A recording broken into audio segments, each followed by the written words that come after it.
अधिकार। आज संध्या बहुत खुश थी। आज उसे बहुत लोगों को जवाब देना था, जिन्हें जवाब देने के लिए पिछले 6 सालों से वह इंतजार कर रही थी। पर अब वक्त आ चुका था उन मतलबी लोगों को जवाब देने का, और संध्या ने उन्हें जवाब देने की पूरी तैयारी कर रखी थी। संध्या एक अच्छे खाते पीते खानदान की इकलौती बेटी थी। उसकी शादी भी एक बहुत ही अच्छे परिवार में हुई थी, लेकिन उसके परिवार में इंसान के नाम पर सिर्फ उसका पति था। बाकी सारे परिवार के सदस्यों को यदि जानवर कहा जाए तो कुछ गलत नहीं होगा। संध्या के ससुराल में उसके सास, ससुर, जेठ जेठानी, उसका पति और एक छोटी नंद थी। इतने ही लोग थे संध्या के ससुराल में। कुछ मिलाकर कोई बहुत बड़ा परिवार नहीं था और पैसों की कोई तंगी नहीं थी। अच्छा खासा धनी परिवार था।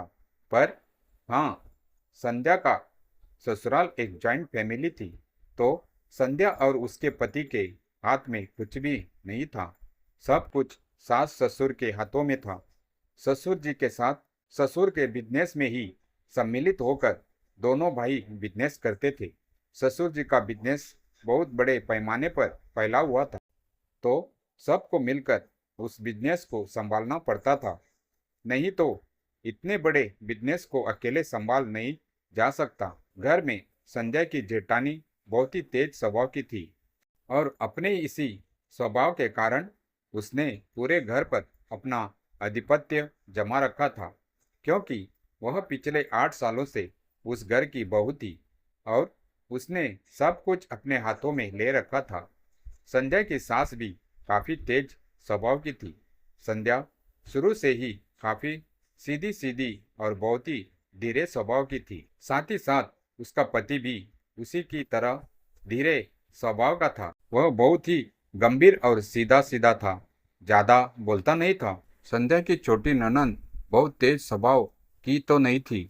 वह बहुत ही मीठा बोलती थी, पर बहुत ही चालाक थी। पूरे घर में एक दूसरे की शिकायतें लगाया करती थी और लड़ाइयाँ करवाती रहती थी। संध्या ने कुछ ही दिनों में यह सब कुछ समझ लिया था कि ससुराल का माहौल कैसा है, और यह भी समझ में आ गया था कि अगर इसमें रहना है तो बहुत सोच समझ कर रहना पड़ेगा, क्योंकि घर का माहौल ऐसा था कि उसके ऊपर कभी भी कोई इल्जाम लगा सकता। संध्या की जेठानी के आगे किसी की नहीं चलती थी। वह किसी की कुछ नहीं सुनती थी और खुद को उस घर की इकलौती मालकिन समझती थी। संध्या की सास को घर से कोई मतलब था नहीं। वह दिन भर अपने क्लब और किटी पार्टी में बिजी रहती और सासू माँ को घर आने पर सिर्फ खाना चाहिए होता था। सासू माँ को जो भी चाहिए होता था वह उनके आगे हाजिर हो जाना चाहिए था, नहीं तो वह पूरे घर में हंगामा मचा देती थी और उनसे लड़ पाना किसी के बस की बात नहीं। यह सारी जिम्मेदारी अब संध्या के सर के ऊपर आ चुकी थी, क्योंकि जेठानी तो घर की मालकिन बन चुकी थी और देवरानी तो अभी नई नई आई थी। ननंद को कुछ करना धरना तो था नहीं, सिवाय कुछ चुगली के। दिन भर वह किसी न किसी की चुगली करने बैठी रहती। संध्या को सबकी खातिरदारी करनी होती थी। एक तरह से संध्या घर की नौकरानी बनती जा रही थी और घर के कामों में पिसती जा रही थी। संध्या अपने लिए बिल्कुल समय नहीं निकाल पाती थी। संध्या का पति भी यह सब कुछ देख रहा था, पर कुछ कर नहीं पा रहा था। संध्या धीरे धीरे घर की नौकरानी बनती जा रही थी। अगर संध्या कभी थोड़ा बहुत दबी जबान में विरोध करती तो जेठानी और सास उसके ऊपर हावी हो जाती। संध्या का स्वभाव बहुत ही सीधा साधा था। वह उनसे लड़ नहीं पाती थी। जेठानी बात बात पर बोलती थी, इतने सालों इस घर को मैंने अकेले संभाला है और तुम कुछ ही महीनों में परेशान हो गई। तुम्हारे आने से पहले 8 साल तक मैं ही तो सब कुछ देखती थी, मैं तो कभी परेशान नहीं हुई। संध्या को बहुत अच्छे से समझ में आता था कि उसकी जेठानी ने कितना घर को संभालना होगा। जो एक बात का 10 कड़वी बातों में जवाब देती है, उसने अपने ससुराल वालों की कितनी सेवा की होगी। यह बात संध्या अच्छे से समझती थी। संध्या को पता था कि वह बहुत सीधी सादी, इसीलिए जेठानी और उस सास उसके ऊपर हावी हो जाती है और वह कुछ बोल नहीं पाती। संध्या का पति भी यह सब कुछ देख ही रहा था, पर कुछ कर तो पा नहीं रहा था। इसी तरह से दिन गुजर रहे थे और समय के साथ संध्या गर्भवती हुई। अब उसे पूरे आराम की जरूरत थी, इसलिए वह अपने मायके जाना चाहती थी, क्योंकि संध्या को बहुत अच्छे से पता था कि ससुराल में तो उसे आराम मिलने से रहा, पर ससुराल वालों ने उसे मायके जाने नहीं दिया। उसकी और उसके पति की ससुराल वालों के आगे बिल्कुल नहीं चलती और संध्या को अपने ससुराल में ही रहना पड़ा और उसी प्रकार सबकी नौकरी पूरी करती रहनी पड़ी, जिसकी वजह से संध्या दिन ब दिन कमजोर होती जा रही थी। इन सब के बावजूद भी संध्या के ससुराल वालों को उसके ऊपर थोड़ी सी भी दया नहीं आती थी। संध्या के पति को बहुत गुस्सा आता था, पर वह अपने घर वालों से संध्या के लिए लड़ नहीं पाता था और संध्या को यह बात बहुत अच्छे से पता थी कि उसका पति भी उसी की तरह सीधा साधा है और किसी का स्वभाव इतनी आसानी से नहीं बदल सकता, क्योंकि वह खुद नहीं बदल पाई।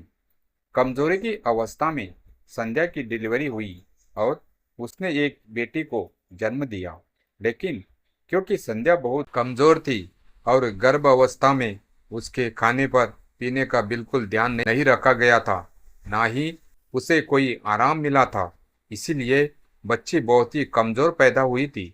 ससुराल वालों ने इसका इल्जाम भी संध्या के ऊपर लगा दिया कि संध्या की लापरवाही की वजह से बच्ची कमजोर पैदा हुई है। ससुराल वालों का कहना था कि संध्या ने अपना ठीक से ख्याल नहीं रखा, इसी वजह से बच्ची की यह हालत है। संध्या ने बोला कि खुद का ख्याल रखने के लिए मेरे पास वक्त था, तो सास और जेठानी तुरंत ही संध्या से लड़ने के लिए तैयार हो गई और छोटी नंद ने नमक मिर्च लगाकर यह बात पूरे घर में फैला दी कि संध्या भाभी बच्ची की कमजोरी का जिम्मेदार ससुराल वालों को ठहरा रही है। और फिर इस बात को लेकर घर में बहुत बड़ा हंगामा हुआ। फिर आखिर में संध्या और उसके पति को ही चुप होना पड़ा, क्योंकि इस बात को लेकर उसके ससुर और जेठ में भी बहुत हंगामा कर रहे थे, क्योंकि इल्जाम उनकी पत्नियों के ऊपर लग रहा था। संध्या और उसका पति सारी सच्चाई देखते हुए भी चुप थे, क्योंकि अपने ही घर वालों से लड़ ही नहीं पा रहे थे। संध्या के जेठ और ससुर बार बार यही बात बोल रहे थे कि कल की लड़की के लिए तुमने अपने माँ और भाभी पर इल्जाम कैसे लगा दिया। उन्हें यह समझ में नहीं आ रहा था कि संध्या भी उस घर की बहू है, उनके छोटे बेटे की पत्नी है। जब वह अपनी पत्नी के लिए बोल सकते हैं, तो छोटा बेटा भी तो अपनी पत्नी के लिए बोल सकता है। लेकिन संध्या और उसके पति ने चुप रहने में ही अपनी भलाई समझी, फालतू के कलह से बचने के लिए, क्योंकि उन्हें पता था कि कोई अपनी गलती मानने को तैयार नहीं होगा। कुछ दिनों के बाद संध्या फिर से घर में कोल्हू के बैल की तरह पीसने लगी। इस सब की वजह से वह अपनी नवजात बच्ची पर बिल्कुल ध्यान नहीं दे पा रही थी। एक दिन संध्या की बेटी की तबीयत को ज़्यादा ही खराब थी, लेकिन वह किचन में लगी हुई थी, क्योंकि उस दिन भर में बहुत सारे मेहमान आने वाले थे। उसने जाकर अपनी सास और जेठानी से बोला कि मैं आज किचन नहीं देख पाऊंगी, बच्ची की तबीयत कुछ ज़्यादा ही खराब है, उसे मेरी ज़रूरत है, आप लोग आज किचन देख लीजिए। लेकिन सास और जेठानी तुरंत ही इस बात के लिए संध्या से लड़ने लगी कि यह तुम्हारी जिम्मेदारी है, इतने सालों तो हमने देखा ही है, तुम्हारे तो रोज के नखरे रहते हैं। हमने भी बच्चे पैदा किए हैं, लेकिन बच्चों का बहाना लेकर घर के कामों से जी नहीं चुराया और पता नहीं क्या क्या बोलने लगी और संध्या के लिए उनसे लड़ पाना असंभव हो गया। संध्या ने बस गुस्से में इतना ही बोला कि मुझे बहुत अच्छे से पता है कि आप लोगों ने इस घर को कितना अधिक संभाला होगा। जो एक गिलास पानी भी खुद लेकर नहीं पी सकती। और यह कहकर संध्या वहां से निकल गई, उनके कुछ जवाब देने से पहले ही, क्योंकि उसे पता था कि वह उनसे लड़ नहीं पाएगी। किचन में काम करते हुए संध्या का दिल रो रहा था कि वह अपनी बीमार बच्ची के ऊपर ध्यान नहीं दे पा रही है। मेहमान आकर जा चुके थे। संध्या जल्दी से किचन से दौड़कर अपनी बच्ची के पास गई। संध्या की बच्ची बुखार से तप रही थी। उसने तुरंत अपने पति से बोला, इसे जल्दी से डॉक्टर के पास ले चलना होगा, इसकी तबीयत कुछ ज्यादा ही खराब है। इस पर उसकी सास और जेठानी ने बोला, बच्चों को तो यह सब कुछ लगा ही रहता है, थोड़ी ठंडी पट्टियां लगा दो, ठीक हो जाएगा। बात बात पर बच्चों को डॉक्टर के पास ले नहीं भागा जाता। लेकिन संध्या ने बोला, तुम उनकी बात मत सुनो, डॉक्टर के पास चलो। इन्होंने मुझे अपनी बच्ची का ख्याल तक नहीं रखने दिया, किचन में लगाए रखा। यह तुम्हारी बेटी है, इनकी नहीं। इसका ख्याल तुम्हें और मुझे ही रखना पड़ेगा। इन्हें इसकी बीमारी से कोई मतलब नहीं।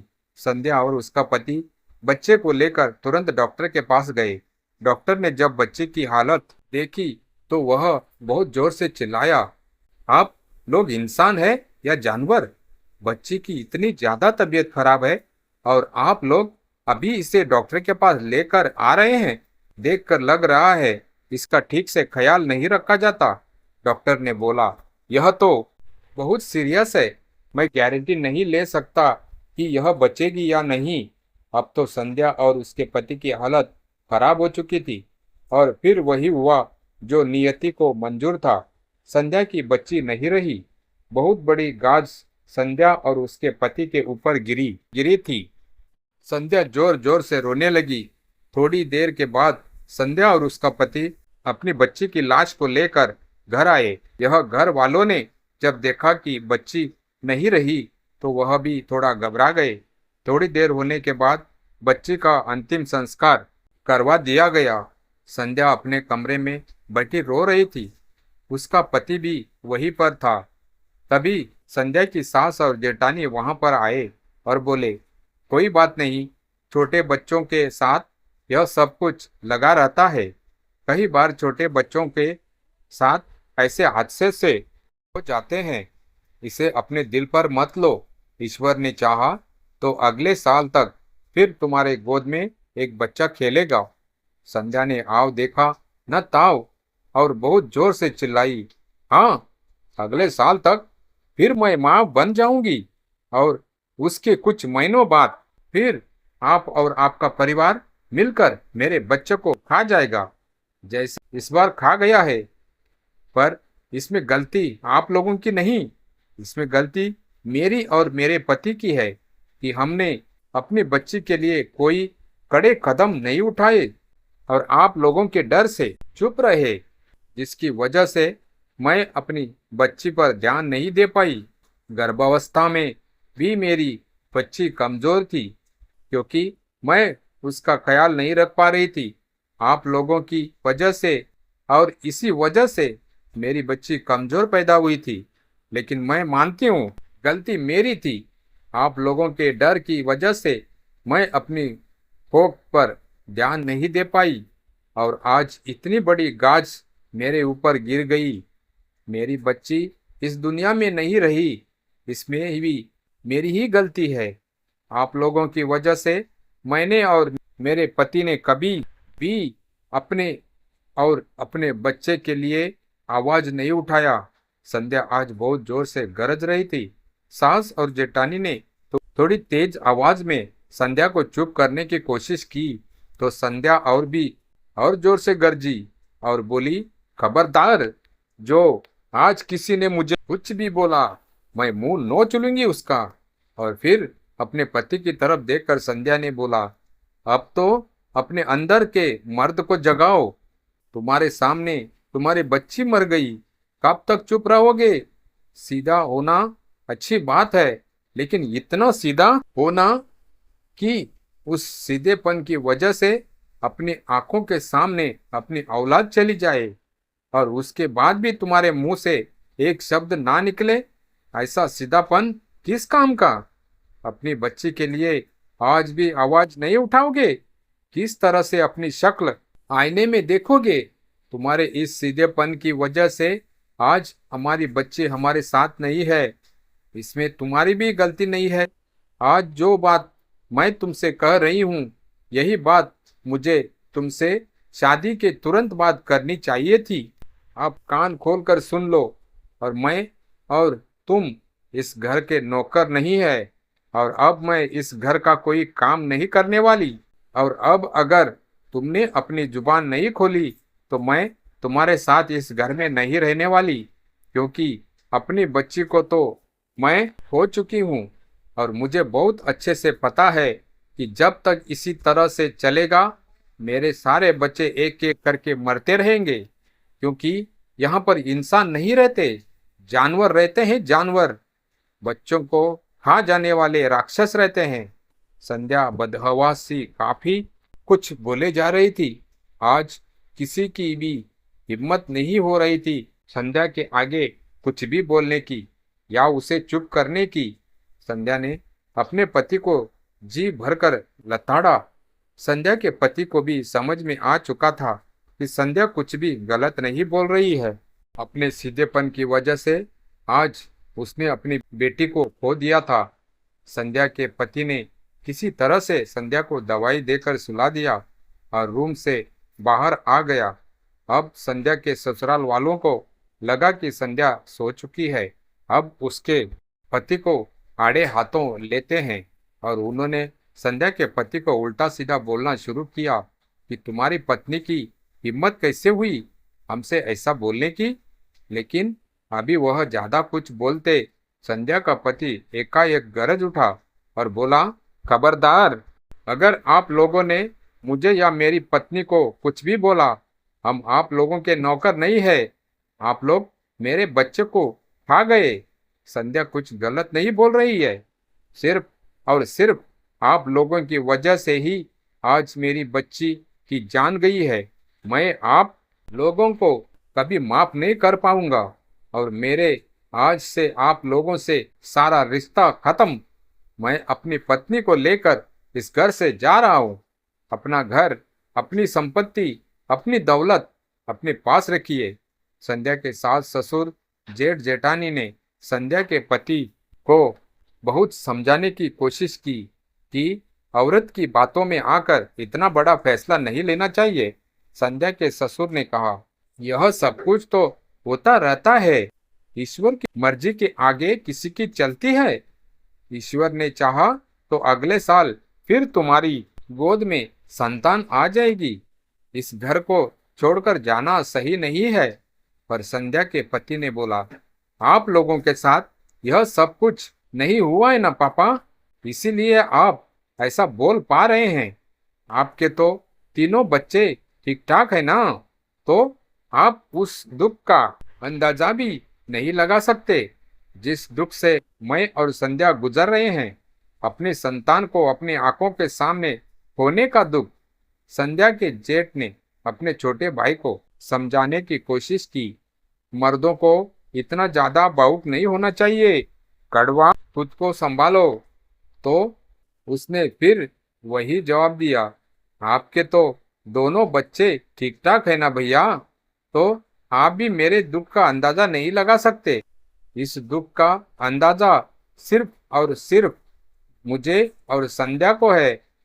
मुझे कहने में थोड़ी भी शर्म नहीं है कि यह मेरी कमजोरी है कि मैं अपनी बच्ची के लिए कुछ नहीं कर पाया।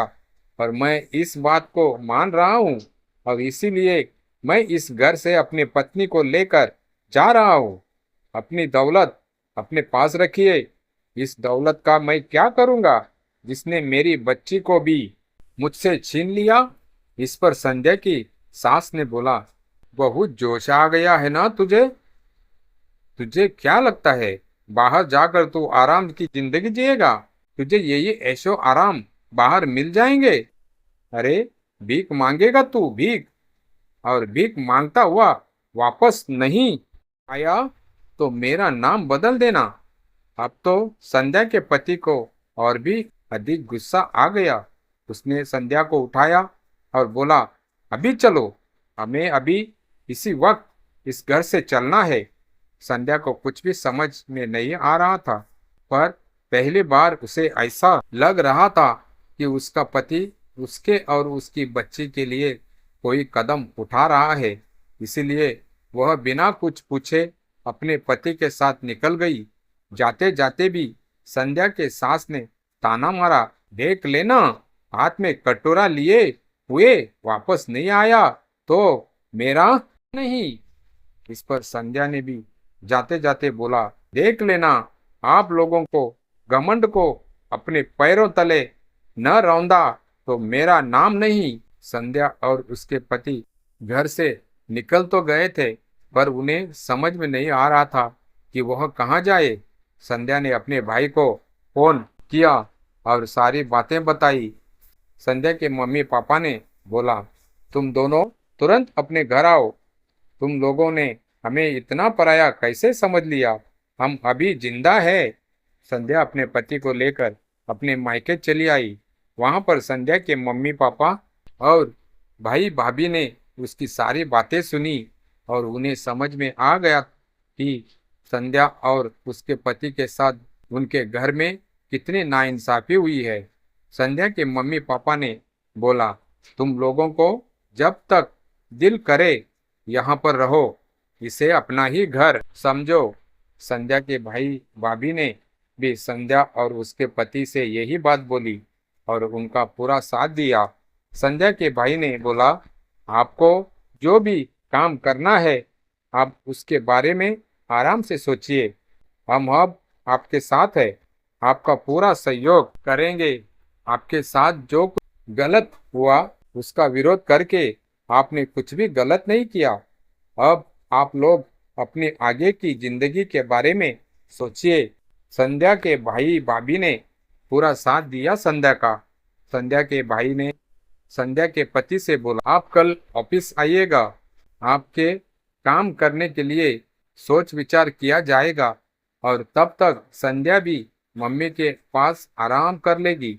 बहुत कमजोर हो गई है वह।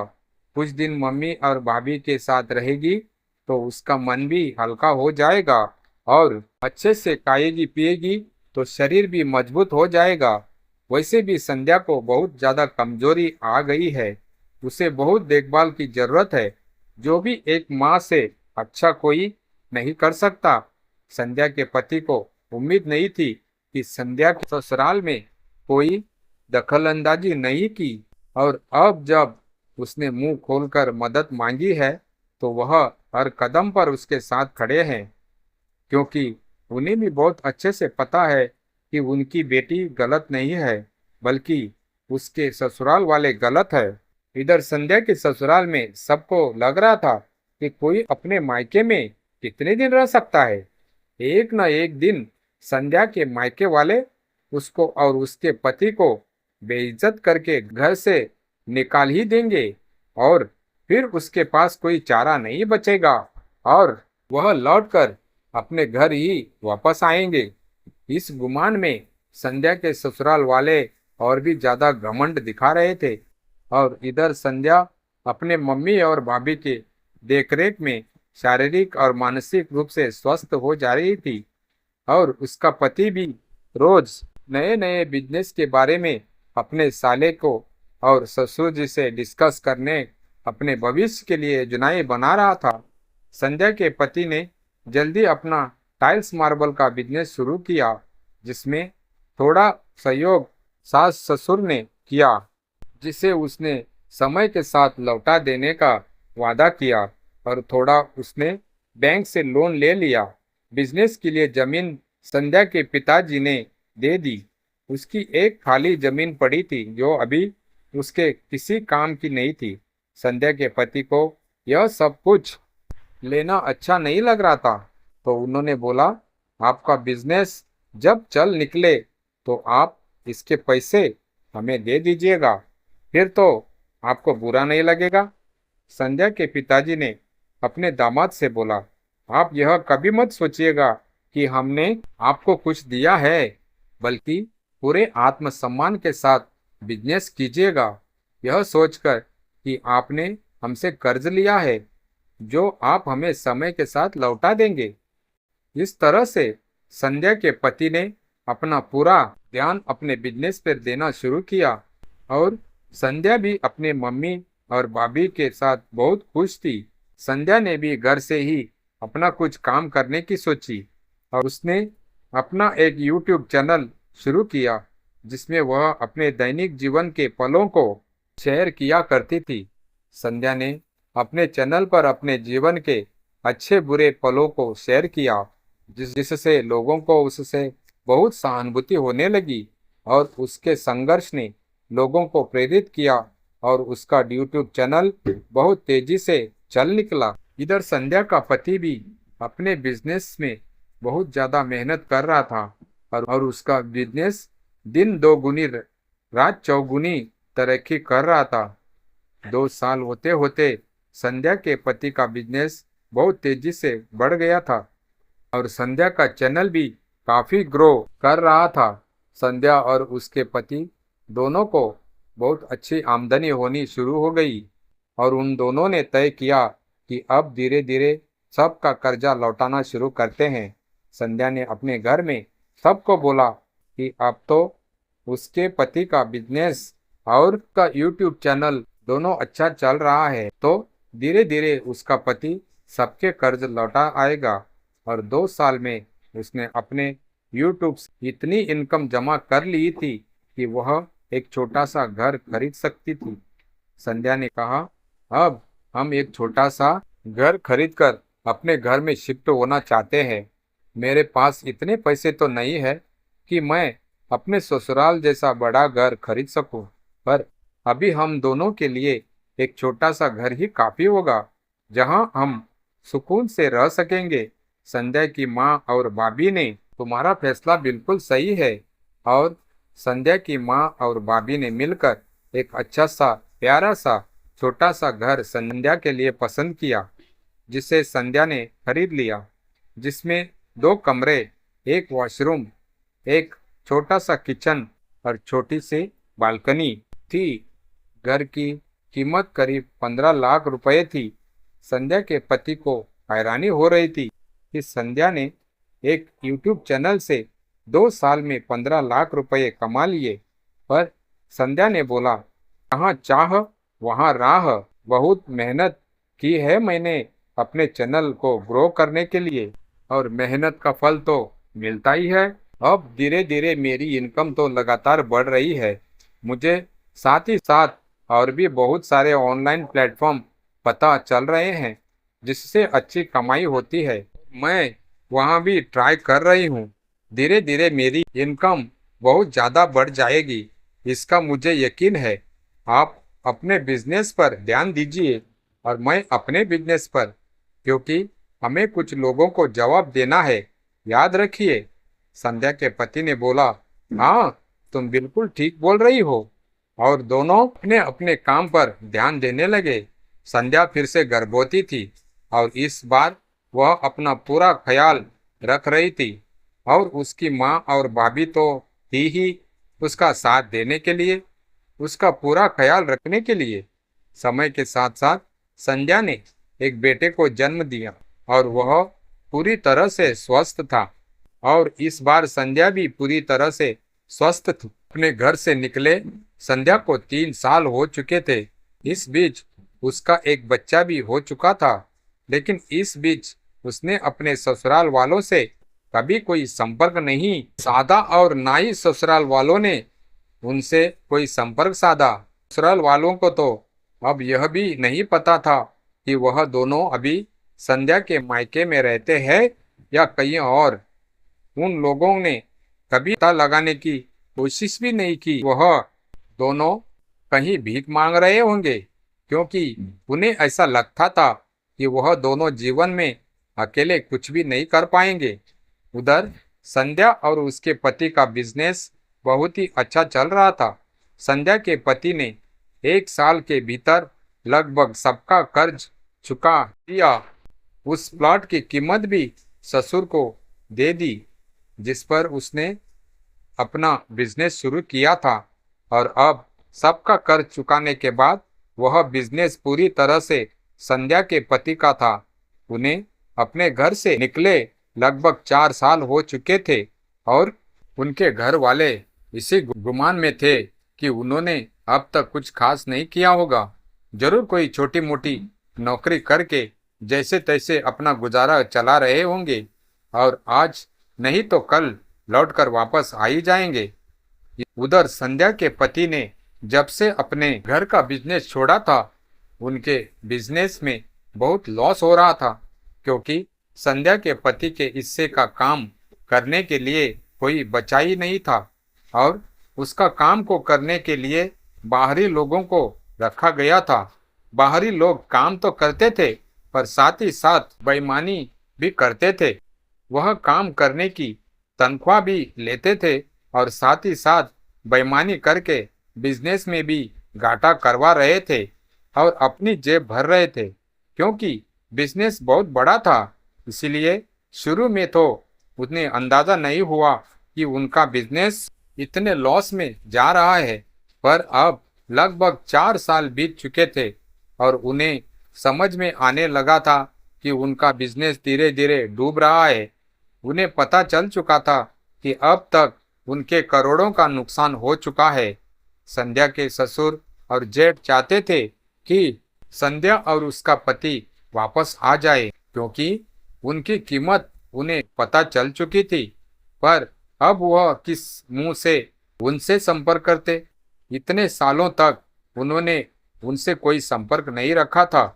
अपने घमंड और गुमान में उन दोनों ने अपनी अपनी पत्नियों से बात की और बिजनेस में हो रहे नुकसान के बारे में बताया और बताया कि संध्या और घर के छोटे बेटे का घर में रहना कितना जरूरी है, नहीं तो बिजनेस पूरी तरह से डूब जाएगा। संध्या की सास ने अपने पति के कहने पर 4 सालों के बाद अपनी छोटी बहू को फोन लगाया और पूछा, क्या हालचाल है? संध्या ने बोला, जब आप लोगों के साथ नहीं हूं तो हालचाल तो अच्छा ही होगा। क्या हुआ, आज हमारी याद कैसे आ गई? क्या यह देखने के लिए फोन किया गया है कि हम जिंदा है या मर गए? इस पर फोन संध्या की जेठानी ने ले लिया और बोला, क्या संध्या, तुम भी छोटी छोटी बातों को दिल पर लगा लेती हो? तुम लोगों ने तो एक छोटी सी बात तक मुद्दा बनाकर घर छोड़ दिया था, इसीलिए हम लोगों ने तुमसे कोई संपर्क नहीं किया था कि तुम लोग अब भी बहुत गुस्से में हो। हमारी बात तुम्हें समझ में नहीं आएगी, लेकिन अब 4 साल बीत चुके हैं, इसीलिए अब हम तुम्हें फोन कर रहे हैं और वापस आने के लिए बोल रहे हैं, क्योंकि यह तुम लोगों का घर है। संध्या ने भी पलटकर जवाब दिया, क्यों? अभी कुछ दिन पहले ही तो हमारी छोटी नंद की शादी हुई है, तब आप लोगों ने हमें याद नहीं किया। घर के छोटे बेटे बहू को याद नहीं किया, तब हमारी याद नहीं आई। तब हम घर के सदस्य नहीं थे, तो आज हमारी याद कैसे आ गई? जरूर कोई ना कोई कारण है और इसके पीछे आप लोगों का कोई स्वार्थ छुपा है। लेकिन अब हम पहले जैसे बेवकूफ नहीं है जो आप लोगों की बातों में आ जाए। अब मैं और मेरे पति कभी भी आप लोगों की बातों में नहीं आने वाले। हमें जो भोगना था वह हम भोग चुके हैं। अब हमें वहाँ किसी भी कीमत पर नहीं आना। यह कहकर संध्या ने फोन रख दिया। उसके बाद संध्या के ससुर और जेठ ने संध्या के पति को फोन किया। उन लोगों ने संध्या के पति से कहा, तुम्हारे चले जाने से बिजनेस में बहुत घाटा हो रहा है, करोड़ों का नुकसान हो रहा है, तुम वापस आ जाओ, बिजनेस में तुम्हारी जरूरत है। तो संध्या के पति ने कहा, वह आप लोग जानिए, आपका बिजनेस है, मैंने वह बिजनेस कब का छोड़ दिया है और आप लोगों से सारे रिश्ते भी खत्म कर चुका हूँ। मुझे वहाँ नहीं आना। आपका बिजनेस है, आप खुद संभालिए। आप लोगों ने घर से निकलते वक्त हमसे यही कहा था ना कि हम कटोरा लेकर भीख मांगेंगे और एक दिन भीख मांगते हुए आपके पास वापस आएंगे। पर ऐसा नहीं हुआ। आज मेरे पास अपना बिजनेस है और अच्छा खासा बिजनेस है, करोड़ों का, जिसमें कोई हिस्सेदारी नहीं है, जिससे मालिक और मालकिन सिर्फ और सिर्फ मैं और संध्या है। और मैं अपना बिजनेस छोड़कर कहीं नहीं जाने वाला। हाँ, और आप लोगों ने मुझे बहन की शादी तक में नहीं बुलाया, तो आज मेरी याद कैसे आ गई? हाँ, जल्दी मैं अपना एक घर खरीदने वाला हूँ, बहुत बड़ा घर, आपके उस महल से भी बड़ा, जिसके घर प्रवेश की पूजा में आप लोगों को जरूर बुलाऊंगा, क्योंकि आप लोगों को अपनी औकात दिखानी है। बहुत शौक था ना आप लोगों को हमारी औकात देखने का? जल्दी मिलना होगा।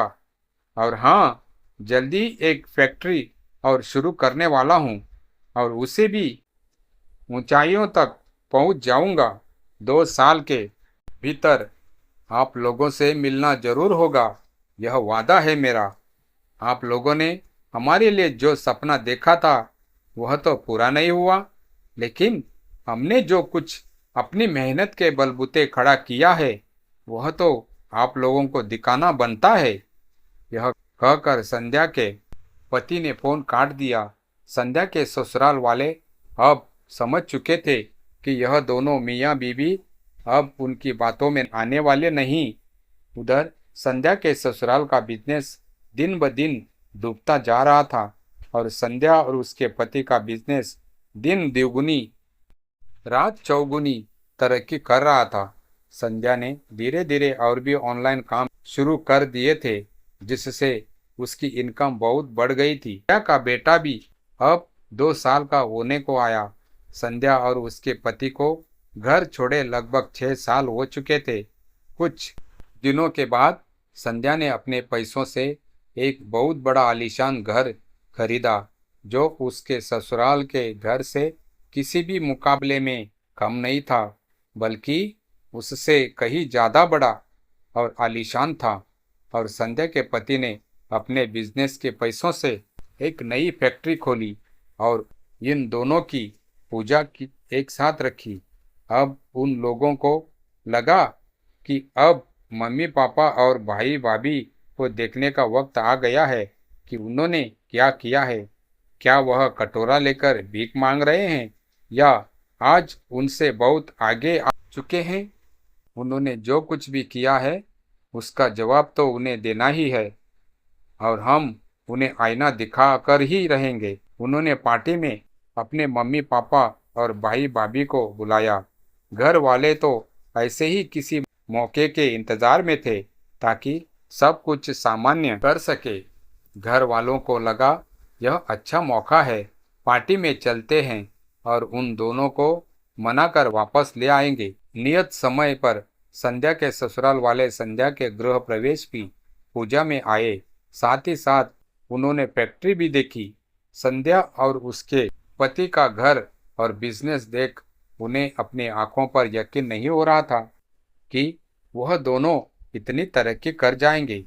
संध्या का घर देखकर तो ऐसा लग रहा था जैसे वह किसी महल में आ गए हैं, और उसके घर के आगे उनका अपना घर। जिस उनके मन में तो यह बात थी कि जरूर उन्होंने कोई छोटा मोटा घर लिया होगा और हमें दिखाने के लिए बुला रहे हैं। ऐसे महल के बारे में तो उन्होंने सपने में भी नहीं सोचा था। साथ ही साथ फैक्ट्री देखकर उनकी तो आंखें चुंधिया गई। पूजा वगैरह समाप्त हो चुकी थी और सब लोग खाना पीना खा रहे थे। संध्या मायके वालों के आगे पीछे ही डोल रही थी और अपने ससुराल वालों को खास कोई तवज्जो की नहीं दे रही थी। संध्या की जेठानी ने अपनी आदत के अनुसार ताना मारा, तुम तो बस अपने मायके वालों के आगे पीछे ही लगी हुई हो, हमारी और तो कोई ध्यान ही दे नहीं रही हो। थोड़ा ध्यान हमारी और भी दे लो। इस पर संध्या ने बोला, आप लोगों की ओर ध्यान देकर ही तो अपनी बच्ची को खो चुकी हूँ, और आप लोगों के ऊपर ध्यान देने का मुझे कोई शौक नहीं। जरूरत पड़ने पर मेरे मायके वाले ही मेरे काम आए थे, ना कि आप लोग। मेरे लिए अब सब कुछ यही लोग है। आप लोग मेरे लिए कोई मायने नहीं रखते। आप लोगों को यह सिर्फ इसीलिए बुलाया था ताकि आप लोगों को दिखा सके कि देख लो, हम कटोरा लेकर भीख मांग रहे हैं या करोड़ों में खेल रहे हैं। और उम्मीद है यह सब कुछ देखकर आप लोगों को अच्छे से समझ में आ गया होगा। हम कोई कटोरा लेकर आपके पास कभी नहीं आए और आपको इतना अंदाजा तो हो ही गया होगा कि आज आपसे कहीं ज़्यादा संपत्ति हमारे पास है और आगे यह संपत्ति और बढ़ेगी, क्योंकि हम लोग आप लोगों की तरह चालबाज नहीं है। संध्या के जेठानी को संध्या से ऐसी उम्मीद नहीं थी। वह तो उसे पुरानी वाली संध्या समझ रही थी, जिसकी जबान उसके सामने नहीं खुलती थी लड़ाई के डर से। अब संध्या के सास ने बोलना शुरू किया, चल बेटा, आप अपना गुस्सा थूक दे और अपने घर वापस चल। अपना घर आखिर अपना ही होता है। संध्या ने बोला, हाँ मम्मी जी, आप सही बोल रही है। अपना घर तो अपना ही होता है और मेरा अपना घर यही है जिसे मैं और मेरे पति ने अपने मेहनत के पैसों से बनाया है। और हमारा बिजनेस भी यही है जिसे हम दोनों ने बहुत मुश्किलों से खड़ा किया है। मैं कैसे भूल सकती हूँ कि आप लोगों ने मेरी बेटी को खाया है।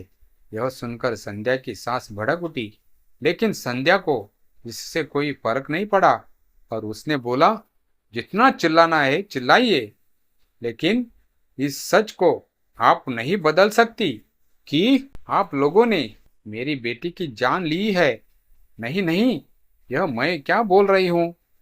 आप लोगों ने मेरी बेटी को खाया है, लेकिन अब मैं दोबारा माँ बन चुकी हूँ और मेरा एक बेटा है और मैं आप लोगों के गंदी नजर अपने बेटे पर कभी भी नहीं पड़ने दूंगी।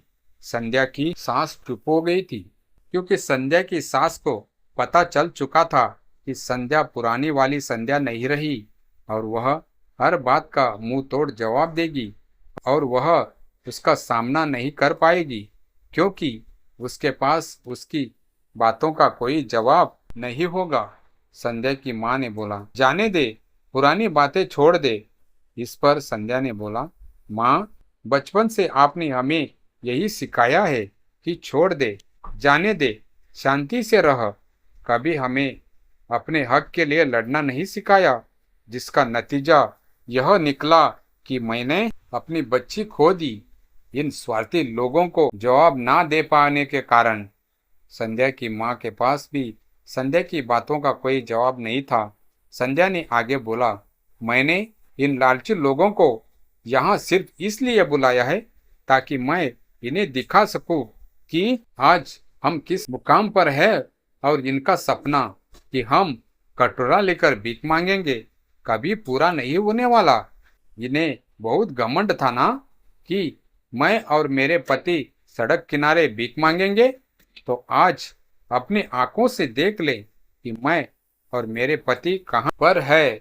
और हाँ, यह लोग मेरे लिए कोई मायने नहीं रखते, मैं नहीं जानती इन्हें।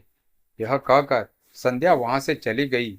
संध्या की सास ने संध्या के पति यानी कि अपने छोटे बेटे से बोला, सुन रहे हो ना, तुम्हारी बीबी तुम्हारी माँ से किस जुबान में बात कर रही है। संध्या के पति ने बोला, हाँ माँ, सुन रहा हूँ और उसी की सुनूंगा, क्योंकि आपकी सुनकर देख चुका हूँ। मैं अपनी बेटी खो दी और अब मैं आपकी सुनकर अपना और नुकसान नहीं करना चाहता। संध्या जो कह रही है सही कह रही है। मैं आप लोगों को यहाँ से जाने के लिए नहीं कह रहा, क्योंकि मैं आप लोगों के जैसा नहीं हूँ। आप लोग जब तक चाहे यहाँ रह सकते हैं, आपका स्वागत है। पर हाँ, मैं और संध्या आपके उस घर में कभी नहीं आएंगे। मेरा यही घर है और यही बिजनेस है। आपका घर और आपका बिजनेस आपको मुबारक। हाँ, जिंदगी भर इस बात का अफसोस जरूर रहेगा कि मैंने समय रहते अपनी पत्नी और बच्ची के लिए आवाज नहीं उठाई, जिसकी वजह से मैंने अपने बच्ची को खो दिया। मेरी बच्ची आज जहाँ भी होगी वहाँ से अगर आज मुझे देख रही होगी तो शायद आज वह मुझे माफ कर दे। यह एक सच्चाई है कि आप मेरी माँ है, लेकिन यह भी एक सच्चाई है कि वह मेरी बेटी थी और मेरी बेटी की गुनहगार मेरी माँ है। तो मैं यह बात कैसे भूल जाऊं? कहकर संध्या का पति भी वहां से चला गया। संध्या के माता पिता ने भी अब कुछ भी बोलना जरूरी नहीं समझा, क्योंकि संध्या और उसके पति अपनी जगह पर बिल्कुल सही थे।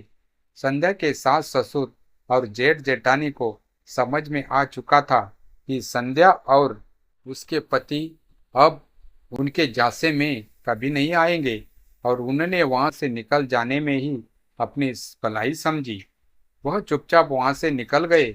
आज संध्या को अपने फैसले पर बहुत गर्व हो रहा था। उसने सोच लिया था कि वह ऐसी गलती जिंदगी में दोबारा कभी नहीं करेगी और उसके पति ने भी सोच लिया था कि जहां जरूरत होगी अपने परिवार और अपनी पत्नी के हक के लिए वह आवाज जरूर उठाएगा, नहीं तो कल को पछताना पड़ सकता है। यह बात उन दोनों से अच्छा कौन समझ सकता था। थोड़ी देर के बाद संध्या ने एक अच्छी सी फैमिली पिक क्लिक, जिसमें संध्या के मायके का पूरा परिवार और संध्या, उसका पति और उसका बेटा थे, और उसने माय स्वीट फैमिली लिखकर उस फोटो को फेसबुक पर पोस्ट कर दिया, जिसे उसके ससुराल वालों ने देखा और समझ गए कि अब उसकी फैमिली में उनकी कोई जगह नहीं और उसकी फैमिली उसके मायके वाले हैं, जिन्होंने जरूरत पड़ने पर हर कदम पर उनका साथ दिया।